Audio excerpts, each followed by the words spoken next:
नमस्कार मंडळी, healthy food कट्ट्यावर सगळ्यांचं खूप स्वागत। आज आपण उपवासाची एक मस्त डिश तयार करणार आहे। अगदी याच्यामध्ये शेंगादाण्याचा पण मी वापर केलेला नाहीये, त्याच्यानंतर तेल तूप पण आपण अगदी कमी प्रमाणात वापरणार आहे। तर त्याच्यासाठी हे रताळं जे आहे ते मी स्वच्छ धुवून घेतलेलं आहे आणि आता याच्या थोड्याशा अशा जाडसर मी चकत्या करून घेणार आहे।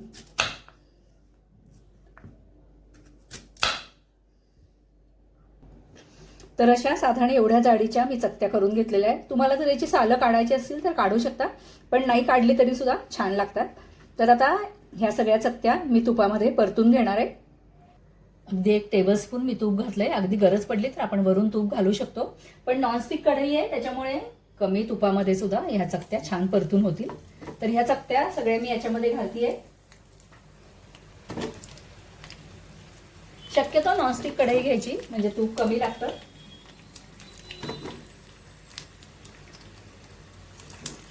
आणि आता या फक्त मी खालीवर करून घेते।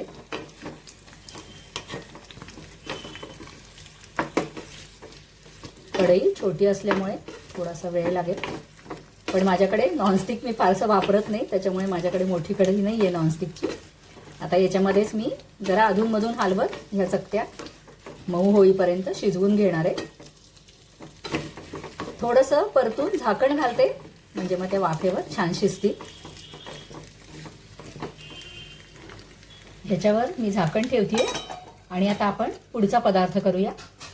4-5 मध्यम आकाराचे बटाटे मी उकडून ठेवलेले, तर आता ते मी खिसून घेते। आधी 1-2 मिनिटं आपण झाकण ठेवलं होतं, जरा खालीवर करून घेऊया। तुम्ही जर रताळ्याच्या ज्या चकत्या आहेत ना, तर ह्या जर पातळ केल्या ना तर त्या लवकर शिजतात, पण मग एखाद्या वेळेला मोडतात आणि मग खाली चिकटतात वगैरे। अशा जर जाडसर केल्या तर खुटखुटीत राहतात चांगल्या, पण थोडासा शिजायला वेळ लागतो। तर आता एकदा परतून घेतलंय मी, परत एकदा झाकण ठेवतेय।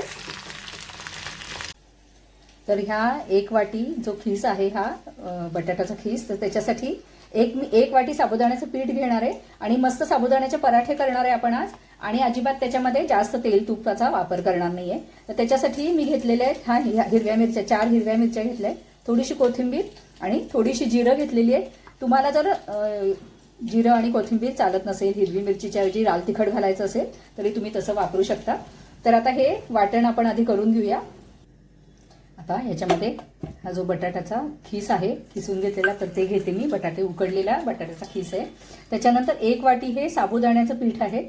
माझ्याकडे साबुदाण्याचं पीठ नेहमी तयार असतं, मी तुम्हाला याच्या आधी पण बऱ्याच वेळेला सांगितलेलं आहे। कारण काय माहिती का, साबुदाण्याचं पीठ जर घरात तयार असलं तर कितीतरी उपवासाच्या रेसिपीमध्ये आपण वापरू शकतो। आणि साबुदाण्याचं पीठ कसं करायचं तर त्याचा व्हिडिओ मी ऑलरेडी आधी शेअर केलेला आहे, वाटलं तर मी त्याची लिंक पण तुम्हाला देईन। आता हे जे आपण कोथिंबीर आणि जिरं, हिरवी मिरची ह्याचं जे वाटण केलेलं आहे तर ते याच्यामध्ये घालतीये। थोडंसं जाडसरच करायचं। या पूर्ण डिशमध्ये दाण्याचं कूट अजिबात मी वापरलेलं नाहीये। आता हे सगळं छान मिक्स करून घेऊया। तुमच्या आवडीप्रमाणे तुम्ही मीठ घालू शकता।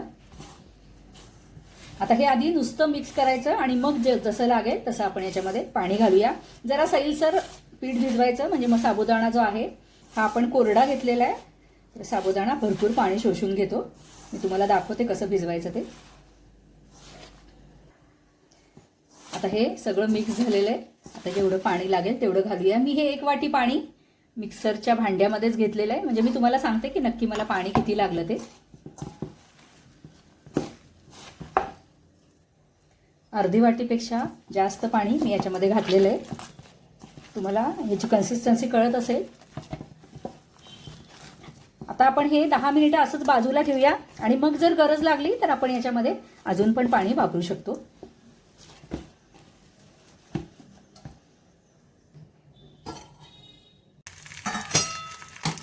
तुम्हाला जर हवं असेल तर तुम्ही याच्यामध्ये थोडासा पाण्याचा हापका मारू शकता, पण गरज नाही। बघा छान शिजलेले आहेत, अगदी मऊ झालेले, तुम्हाला कळत असेल। मी तुम्हाला एक दाबून पण दाखवते।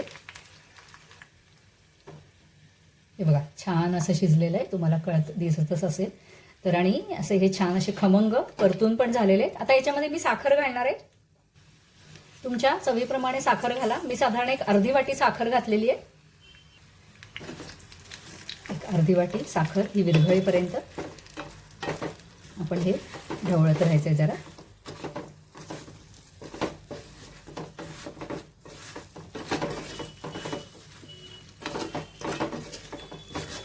पाणी घालायची गरज नाही आहे.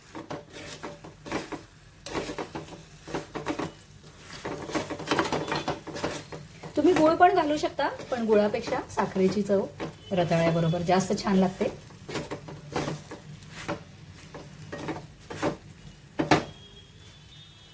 साखर विरघळते तोपर्यंत आपण आपल्या पराठ्यांकडे बघूया.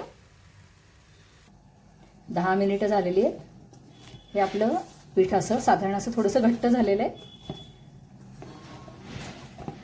थोडंसं मी पाणी घालतेय.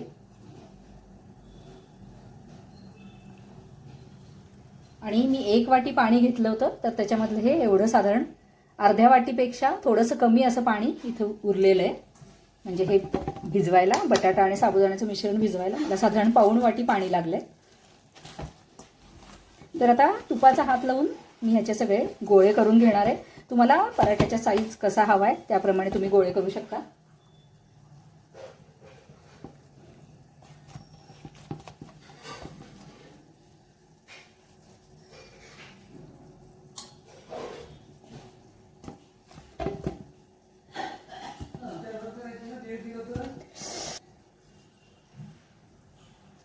आपण जे पीठ भिजवलं होतं, म्हणजे 1 वाटी साबुदाणा आणि 1 वाटी बटाट्याचा खीस, तर त्याच्यामध्ये असे जरा नेहमीपेक्षा लहान साईजचे असे 10 गोळे हे झालेले. आणि मी हे प्लॅस्टिकच्या पिशवीवर लाटून घेणार आहे. मग साबुदाण्याचे पीठ लावायची गरज नाही, पण तुम्हाला हवं असेल तर तुम्ही साबुदाण्याचं पीठ लावून सुद्धा लाटू शकता. थोडासा तुपाचा हात लावायचा, जास्त लागत नाही. आणि आता हा गोळा आपण प्लॅस्टिकवर ठेवून लाटून घेऊया.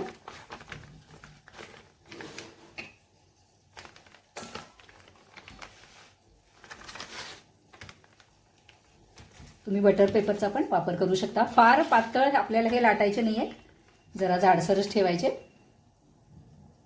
सगळे पराठे मी एकदमच लाटणार आहे. थोडंसं साबुदाण्याचं पीठ भुरभुरून त्याच्यावर मी हे सगळे एकावर एक ठेवणार आहे, म्हणजे चिकटणार नाहीत पराठे ते.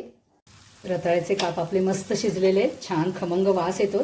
तुम्हाला हवा असेल तर तुम्ही याच्यात वेलदोडा वगैरे घालू शकता, मी घातलेलं नाही आहे. तर आता हे बाजूला ठेवते. आधी साधारण या जाडीचा हा पराठा मी केलेला आहे. आपल्याला हवं असेल तर आपण असं कट करून घेऊ शकतो. मी जसं आधी म्हणलं तसं तुम्ही याच्यापेक्षा मोठे सुद्धा पराठे लाटू शकता.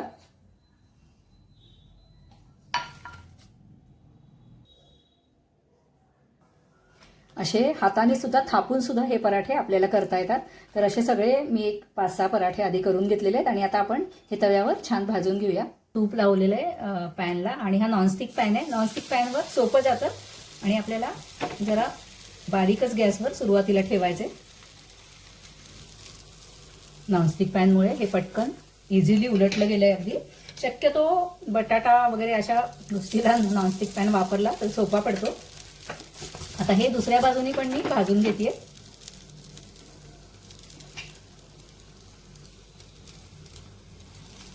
गॅस थोडासा मोठा करूया. हे बघा, आता मागच्या बाजूनी पण झालेलं आहे. आता आपण ह्या परत एकदा या बाजूनी पण पलटून घेऊया. हे बघा, हे असं मस्त झालेलं आहे, एकदम इतकं सुरेख झालंय चवीला. आणि ह्याच्यामध्ये दाण्याचं कूट वगैरे न वापरल्यामुळे ज्यांना पित्ताचा त्रास होतो त्यांच्यासाठी ही खूप मस्त रेसिपी आहे. तुम्ही याच्याऐवजी मोठे मोठे सुद्धा हे असे पराठे करू शकता. माझ्याकडे मोठा पॅन नाही आहे नॉनस्टिक, त्याच्यामुळे मी हा छोट्या पॅनमध्ये हे करते. दिसायला पण खूप मस्त दिसतंय आणि अजिबात चिवट वगैरे होत नाही. छान मऊ असे पराठे होतात. तर आता हा पराठा मी काढून घेते. अगदी थोडंसं तूप मी याच्यामध्ये घातलेलं आहे. आता याच्यामध्ये अजून एक पराठा घालते. सुरुवातीला थोडंसं बारीक ठेवायचं, आणि मी एकदा खालून झालं की मग नंतर थोडंसं मोठं करून दुसरी बाजू भाजायला हरकत नाही. एका बाजूनी हा पराठा झालेला आहे. आता हा आपण उलटून घेऊया.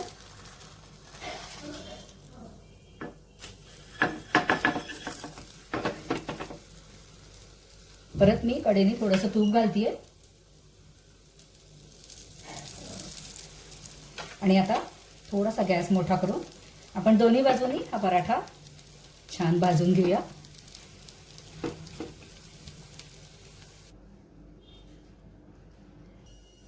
मंडळी, ही अशी आपली उपासाची मस्त डिश तयार आहे. हे बघा किती छान असे सॉफ्ट झालेले तुम्हाला दिसत असतील. मस्त गोड अशा रताळ्याच्या आपण काचऱ्या केलेल्या आहेत. त्याच्यानंतर ह्या पराठ्याला खरं म्हणजे काहीच लागत नाही, नुसते पराठे सुद्धा खूप छान लागतात, कारण याच्यामध्ये आपण हिरवी मिरची, कोथिंबीर, जिरं सगळंच घातलेलं आहे. तरी पण हे बघा, आपण तुम्ही दही घेऊ शकता. त्याच्यानंतर काही दिवसांपूर्वी मी लिंबाचा सॉस केला होता. हे आहे लिंबाचा सॉस, म्हणजे फक्त लिंबाचा रस वापरून मी त्याचं हे लोणचं केलेलं आहे. त्याची लिंक मी तुम्हाला देईन. अगदी खूप मस्त टेस्टी झालेलं आहे. तर हे लोणचं, दही, रताळ्याचे काप आणि हे आपली साबुदाण्याचे पराठे, एवढी अशानी मस्त छान असं पोटभरीची डिश आपली तयार झालेली आहे. जसं मी याच्यामध्ये सांगितलं, बऱ्याच जणांना महाशिवरात्रीला भगर चालत नाही, तर याच्यामध्ये अजिबात भगर वापरलेली नाहीये आणि दाण्याचं कूट सुद्धा वापरलेलं नाहीये. तर मंडळी, तुम्ही पण हे नक्की करून बघा आणि आवडलं तर मला सांगायला विसरू नका. लाईक करा, शेअर करा. धन्यवाद.